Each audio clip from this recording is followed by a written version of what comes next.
Hello, everybody, and welcome to Taking Control, the ADHD podcast on rashpixel.fm. I'm Pete Wright, and that over there is Nikki Kinzer. Hello, everyone. Hello, Pete Wright. Hello, Nikki Kinzer. How are you? I'm great this morning for so many reasons. First of all, the sun is shining. It is a gorgeous day.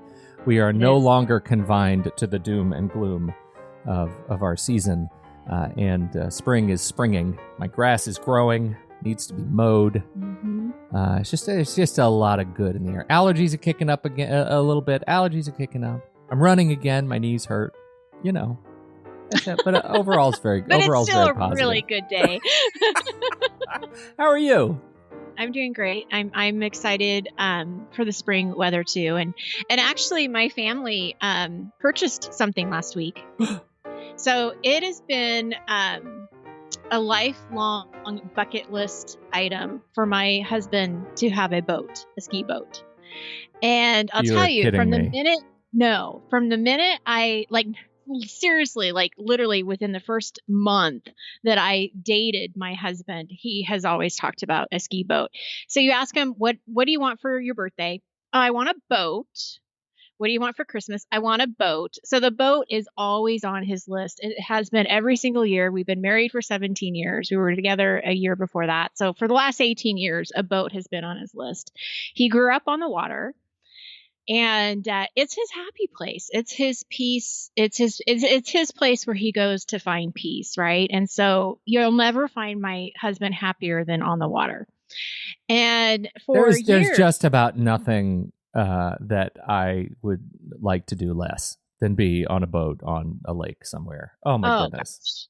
Not for him. Massive anxiety. Oh. Yeah, no, he loves it. And for years, we kind of would go back and forth on if we could afford it and should we do this, should we not do that. And very frugal, your husband. Very frugal. He is. And so we did it the smart way. We went to our financial advisor and, checked and asked out, them to buy you a boat. This? Okay. Oh, I see. Can we do this and not be stupid about it? And we can. It's just that, we're not getting the boat that we want. We're getting a very used boat. But that's okay because it serves the needs, right? You can pull it behind a car. You can put it in the water. You can ski on it. You can fish on it. So there's all these great things about it. So, it's not pretty much if it stays afloat. I call that a massive win. But yeah, it's not a fancy boat, but yeah. I got to tell you, there's a picture of my husband on the water with this boat because he showed it to us. Like, this is the boat we're buying. And I mean, his smile is just from ear to ear. He is so happy. And one of the things that the financial advisor said that I just was so right on is he said, the time is now. The time is now for you guys. Do this. Your kids are at great ages. Jaden my 15-year-old son can help my husband with the boat and towing it and helping him, because the point is why I want to share this story more than anything is my husband has MS and we don't know what his future is going to look like. And, he struggles with it. And so this is something that, when the financial advisor says the time is now, I really felt like you're right. The time is now. This is what we know, and we can do it right now for the next, at least 3 to 4 years, hopefully.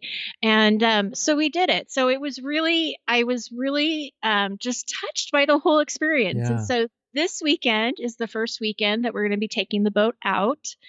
And so Saturday, he's going to take the boat out with with my son and some of his friends. And then on Sunday for Mother's Day, it will just be the 4 of us. It'll just be the family. And it's going to be a time to celebrate. I'm really excited. What is the body of water? A lake. Just any random lake.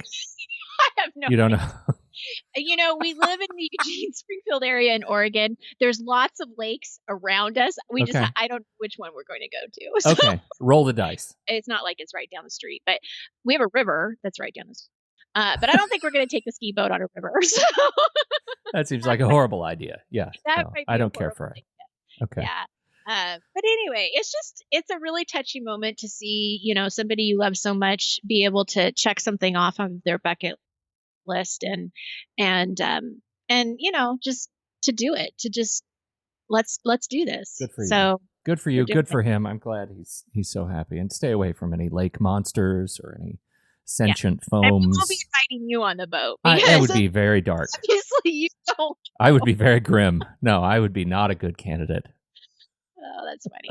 So anyway, yes, that's well, what an appropriate way to start. We're talking about rewards today. We're talking about reward systems, and do rewards really work for ADHD? Maybe a leading question. I don't know. We'll have to find out. Before we dig in, head over to takecontroladhd.com. You can get to know us and the show a little bit better. You can listen right there on the website or subscribe to our mailing list, and we'll send you an email each time a new episode is released. Oh, and we just updated our privacy policy, so you can know exactly what we do with your email address. Look at how aware we are of the new European privacy stuff. We've done that. We're on top of it. We're on top of it. We are on top of this. You can connect with us on Twitter or Facebook at Take Control ADHD. And for those of you who have already done so, thank you so much for supporting this show and what we are trying to do here on Patreon. Patreon.com is such a fantastic way to support the creators that you love, the podcasts, the YouTube channels, the writers, the artists. It is a way that you can show them your love through just a small donation each month. We have our page up at patreon.com/the ADHD podcast, and every donation that you make helps us grow the show, continue to do things that we're trying to do to support and help support and contribute to the ADHD community. So thank you in advance, those who have already contributed.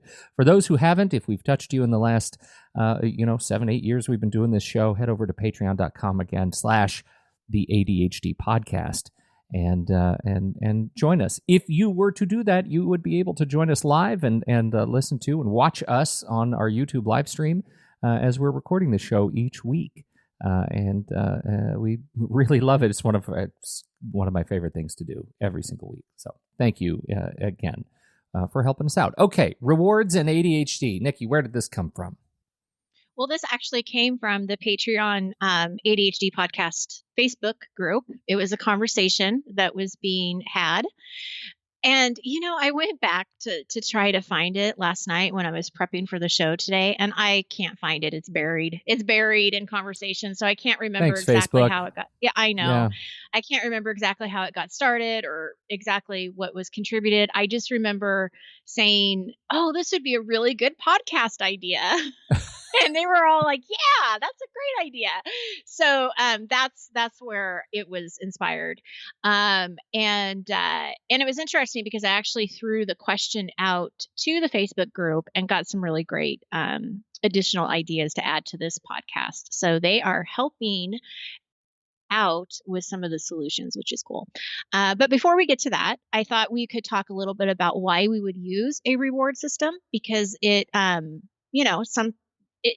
sound a little weird to people, right? Because they're thinking, well, you use rewards for children, but why would you do it for adults?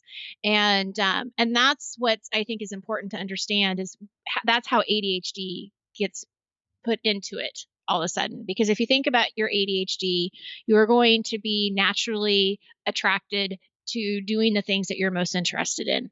And the things that you're not interested in, you're going to avoid, right? We know that. Mm-hmm. And so when you put a reward system in place, it's a strategy. It's a strategy on helping your mind get a little bit more engaged and excited about the thing that you don't want to do.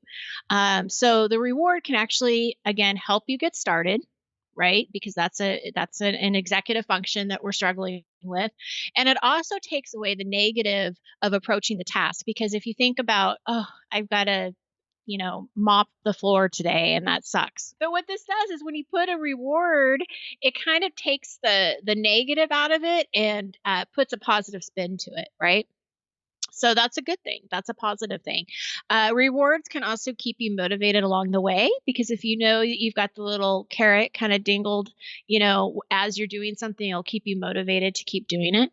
And what I like best about rewards is it actually acknowledges the effort that you're putting into something. And I think that that's something that many ADDers forget to do. A lot of times we focus on what's left. We're focusing, on what we didn't do, but we're not focusing on what we did do. So these rewards can definitely help you shine a light on something that maybe you're not paying attention to. Now, do they always work? That's a loaded question. Yeah. How do you, think? well, I have, my challenges with rewards are, well, I guess twofold. First of all, I tend to adjust or adapt to my own reward systems pretty quickly. And that becomes a problem because I'll start either expecting it or eventually I'll just start circumventing the work and cheating my way out of the work in order to get to the reward quickly. Yeah. And so I find in order to get around that, I have to change up my reward system pretty often. Like I need a new thing. I need a new thing to enjoy, a new thing to or I need to make that thing so out of reach that I'm only going to get it, in a very rare circumstance. Like one does not just go to Disneyland every Friday, No, unless you live in Pasadena and you have like an annual pass. Yeah, you might go, but that's a rarity. Yeah, right. Yeah. So, well, and I like your idea of the thought of changing it up, because I think that not only changing it up can make it more successful, but also what reward goes to kind of what task too. It's like that can change a little bit depending on what you're doing. I would say that it doesn't always is such a it's such a definite word, or what is that when you have like those words that always never, it's like there's no option. It's a hyperbolic word, right? I mean, it's like it's binary. It was our binary language conversation. Yes.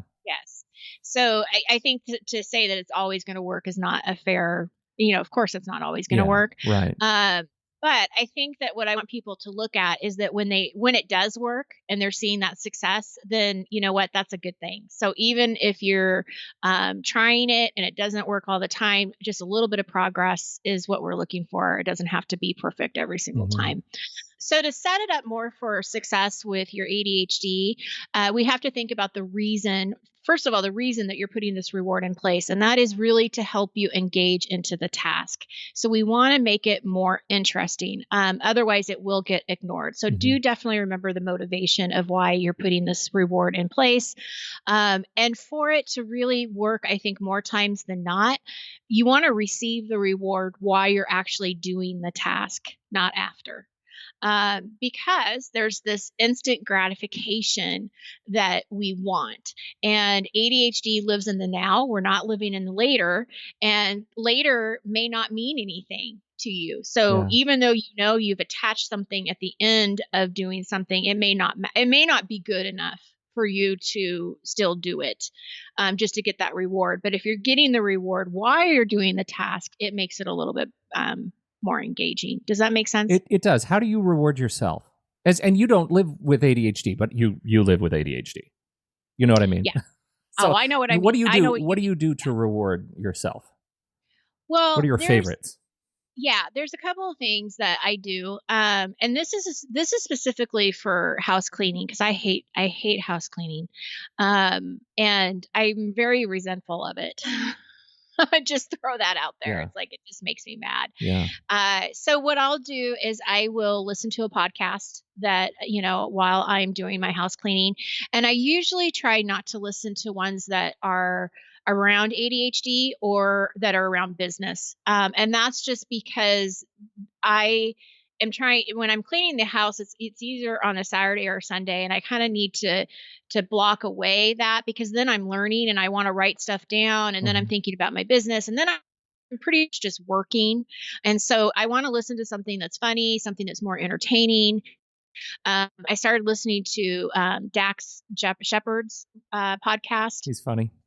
He's funny. He was, I was listening to the one where he interviews his wife, Kristen Bell, and it was really entertaining. And she's funnier. She is. She's really funny. Their relationship is funny. I know. So, to me, that was like something that was enjoyable, and I could, get the house cleaned. I also do it in sections, so that like, if I do one little section, then I will reward myself with time to, I don't know, take a break and do something. Like I do purposely think about, if I get if I get this done, then I'm going to get this. And it's usually wrapped around, a break, some kind of break. that I want during that day. I also like fresh flowers, and that's one of my ideas Mm. for people to reward yourself. I love fresh flowers. I love wildflowers. Yeah. And we have right now we've got they're starting to the seeds are starting to come up. So I would say, we have a couple months left, but they're coming. And that is something I absolutely love to reward myself with. So, but yeah, I mean, it could be anything really. What about you? It's usually media related. If I take a break, I have a list of fairly rigorously curated YouTube channels that I follow, and some YouTube creators that I really adore their work. And so, these are all, I try to keep this list of 5 to 10 minute videos that I catch up on, daily creators, people who are constantly churning things out that I like. And I will work, and then I will say to myself, okay, self, go over to YouTube, check out some new video. And the hardest part that I have is that the algorithms on these services, YouTube, Facebook, are ridiculously good at keeping you there, keeping you watching. So I have to turn off all the autoplay stuff, or else I just accidentally watch 2 or 3 of them, and then my whole day is burned. And so, I really try to keep it keep it locked into just one, and I need it to stop. But I have this nice couch behind me that I go and I'll sit down on my couch, and I have this big screen on the wall that I can tilt, and then I'll turn my lights to something, really kind of nice and media related. And then all of a sudden I'm watching a video and I have 10 minutes where my context is totally shifted, right? Where I'm now in a totally different mindset, a different space. And it feels like a reward. It feels like a legitimate break, and my head is out of that space, whatever I was working on. And right now I'm producing an audiobook, and it is really difficult work right here. And so I definitely need these breaks. Yeah, it's hard. So. Oh, absolutely. Yeah. The other thing that just popped into my mind is that again, I go back to housework because it's just something that I dread. Once I get to a point where I feel like I've done enough, then I will take the rest of the afternoon and evening off without feeling guilty. Yeah. Like I'm just like, I'm done. Like I did what I needed to do, and now I'm going to go watch movies all night, and that's okay. Yeah, it makes a huge difference. I don't do that. I go through swings where I don't do that well enough, where the reward of not working, I lose the sort of the little dopamine push, right? That is, you've worked a long day. Right. It's enough to be done. Right. And I don't do that very well. And I think part of it is because my office is in my home. And part of it is, just that I lose track of the list, or when I'm hyper focusing on the list itself, getting too much joy out of checking off boxes. I struggle with that. So, it's one of those things I have to remind myself. This is where, we were talking earlier about the importance of an accountability partner, importance of somebody who can help you step in and observe that which you cannot observe yourself. Right. So, and I mean, just that little, or that text message will just say, hey, you know what? Give yourself a break. Yeah. My wife does it. Usually I spend so much time with the headphones on, I can't hear what's going on outside my house. And so sometimes I'll get this little tap on my shoulder, and my wife comes in and says, so I'm going to start cooking dinner, and I would love your company. I have a glass of wine and ready for you. And so it's out on the counter, and she'll like lure me out of my office with it, and so it's very sweet. But I would like you to join me for dinner. She'll sweeten the deal. She'll say, I'm going to start cooking dinner, and I'll tell you what, you don't even have to do anything but sit down at the table and drink your wine and watch me cook. And that is a reward in and of itself, after the end of a busy day. So yeah, that's neat. Yeah. That's awesome. Well, so we got some great ideas actually from the Patreon group, because I asked for their ideas, like what are some things that help them with rewards, and I wanted to share some of the things that they said. And this actually, the first talk about is definitely in sync with wanting that instant gratification, like let's have that reward now. Mm-hmm. And she was talking about Gretchen Rubin, who, as the listeners know, I've talked about Gretchen Rubin before because she's the author of The Happiness Project. Yes. And love her work. And so it says, let's see. Gretchen Rubin writes about the concept of rewards or treats in Better Than Before. In my opinion, the best rewards are those that are built into the habit or task. So, for example, the reward for exercising is better health, increased energy, or the reward for tidying up is satisfaction of being orderly. It's best to avoid rewards that can defeat or sabotage a goal, like overindulging in food or shopping. And rewards are such a personal thing that I think people should experiment with what drives their productivity. One of the things that on that point, a reward that I guess I'm trying to connect 2 points here, and I hope I do it okay. I tell you, I have trouble stopping work, and I need an accountability partner to come and tell me, hey, it's time to stop gently. It's time to move forward. And one of the things I noticed, particularly when writing, and I can't remember where I got this, it was Charles Dickens or Edgar Allan Poe or maybe Stephen King on writing, his book on writing, which was brilliant. The trick is to always stop when you know what the next sentence is that you're going to write. Like when you know what the next beat is, but you haven't written it yet, always end your session then, because you'll come back to it in a place where you're energized. And so, we've talked about the book that I'm now editing. That's exactly what I tried to do, tried to instill this new habit, which is I know what I'm doing. I know what I'm doing next, but now's a good time to stop because I'm confident in what I'm going to write next. I'll be able to stop, or I should say, I'll be able to start, with some fluidity, with some motion. It won't be hard to start. So I've been trying to do that with work too, right? Like if I'm in the middle of a project, I might try and stop at a point where I know what the next thing is that I need to do, but I can start tomorrow morning, right? I can start, I know what it is. I'll be able to jump in motion. And the act of stopping, but having confidence that I know what I'm going to do next it's a real, it's a nice boost. So my question for you then is, do you remember like where to start now? Like, do you remember what you were going to write? Like, is there any issue with forgetting? Oh God, I would absolutely forget if I didn't write it down. No, I put it in. Okay. So yeah, you no, write I make a it note. down, I make a and note. then you Yeah. read. Yeah. Start with, and just a couple of words. And then when you come back. Yeah. Okay. Yeah. No, I would be a basket case if oh my God, no, I would always forget. Always forget.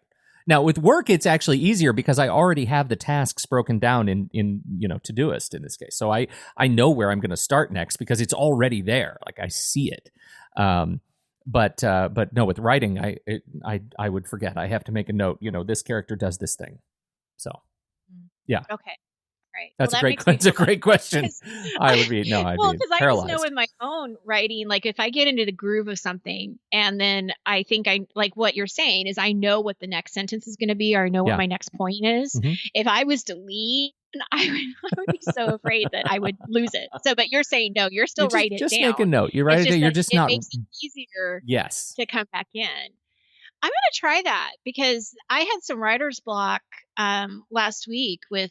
I do a blog post about once a month, not much because I focus most of my content on the podcast, right? Mm-hmm. This is my number one priority, but I do like to write, I think. I don't know. Last week I didn't like to write, but it was really hard. But I'm going to try that next time because I think that might make it a little bit easier. Yeah. To get started again when you're not just, when you haven't just written one thing all together. So it takes practice. It really takes practice, right? To do that and start feeling good about it. But I noticed at the end of this, when I finished the first draft of the book, I was feeling really good. I was feeling really good about just the rhythm that I was able to get into. And I experienced that sort of paralytic of writer's block far less. And I just sort of changed the language in my head. Like, I think I got this from the Chicago Sun-Times writer, Andy Anatko, who says, there's no such thing as writer's block when you're a professional writer, content creator. There's just crappy writing. Like it's possible that you just have to keep writing and not be very happy with it. But if you're paid to create, you still have to do it. And I've always liked that. I mean, there's a certain bit of suffering involved in the craft, but there's suffering involved in every job. Right. So. Good. Yeah. All What right. else? Well, I have some more ideas. Yeah, let's talk about it. A sticker chart is something that a couple of my clients have used in the past. One in particular uses it as here's your tasks that you're going to do Monday through Friday. And then every time she does it, she puts a sticker on there so she can see, what her progress is and what's been done and not done. I had a professor that I worked with who grading was a real, hard thing for her. It was very difficult. And so she put a piece of paper in front of her, and every time she got done grading like a set of paper, she'd put a little star on the paper. And so so this paper of stars was starting to accumulate. And so there's that little bit of dopamine that comes up that's, hey, look at, good job. Yeah, like you right. visually see you know, that you're doing something. I think people underestimate the power of things that ultimately, or that might otherwise be considered childish, right? A sticker chart is something I did for my 5-year-old's reading goal every day. But you know what? It actually feels pretty good when I do it for myself. When I have boxes to check off, or, gold stars actually mean something in the back of your head, right? It's in your heart. That's important. Well, and I think this type of reward is that visual too. You can actually see your progress. And that's really important because, again, we don't focus enough on the progress that we've made. We focus too much on what's not done. So, and at the end, you can go buy a car because you're an adult. Yeah. You don't have to just, or a boat. Or a boat. Buy a boat. Like this, the sticker chart better be long. Really long. All right. Yeah. So I love this comment. A popsicle on Fridays work. Yep. It's awesome. Like, who doesn't like a popsicle? Right? Again, sticker charts and popsicles. It's great. I'm all in. Yeah. All in. Next comment, she says it varies. Sometimes it's a walk. Sometimes it's a show I like, which is kind of like me. That's what I tend to do. Sometimes it's coloring. Unless it's a big long-term goal or project, I keep my rewards small and choose day to day. Big things are planned well in advance and usually tie into the project or goal. So, for example, a new outfit when I lose 50 pounds. But I have many rewards, like not many MANY, but MINI rewards on the way, which I think is key because, especially when you're trying to live a healthier lifestyle. Yeah, it's great to say you're going to go shopping once you hit your goal weight, but you've got to have something in between, to help you keep going. It's just too long. Yeah. And I personally don't think the scale is the way to get that reward. Because some people may say, well, when you lose 5 pounds, that's the reward. And I'm like, yeah, I don't agree with that. But anyway, that's a whole nother story. And then next one, this was good. I like to negotiate the reward with my husband, usually going out of town or out of state to my favorite restaurants. Awesome. Noma, Florida has 0 places to eat, and the best big town of Esto can provide is the Hunt Brothers Pizza at the Exxon station. Now, who wouldn't want to go to Hunt Brothers Pizza at Exxon? Because you know what you could do is you could get a slushie and some pizza. I call that a reward. So not for nothing, but different strokes for different folks is all I'm saying. That's right. So those came from some of our listeners. So I love that. Thank you guys so much for contributing. It's great to hear what people are doing. Yeah. I think the key takeaway here is just, have fun, experiment, and just see kind of what works for you. There was another comment that somebody had said, well, I forget about the rewards. I forget to do the rewards. And I think that that's actually probably more common than not. And so I would encourage people to think about, what are some of the things that might motivate you, write those down, have them in front of you, and keep practicing and seeing what works. I think we did talk about this when we talked about organizing your strategies. There's a podcast. We'll have to find it and put it in the notes, show notes, about how to kind of organize all of the different ADHD tools and strategies that you learn.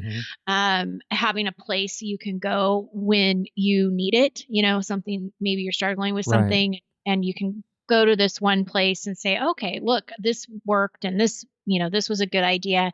And that's something that I would encourage the rewards to go into, is some kind of your ADHD toolbox per se, because, that is something that could easily get forgotten, and we want to keep that in front of you. Front of mind.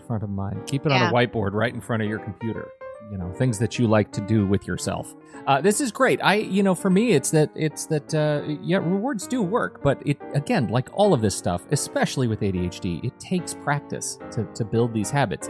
And it's weird to even say that it takes practice and intention to treat yourself well, right? Mm-hmm. Like this is a calorie burning event, is treating yourself well and doing it without shame and judgment that you haven't done enough. And be kind to yourself. That's right.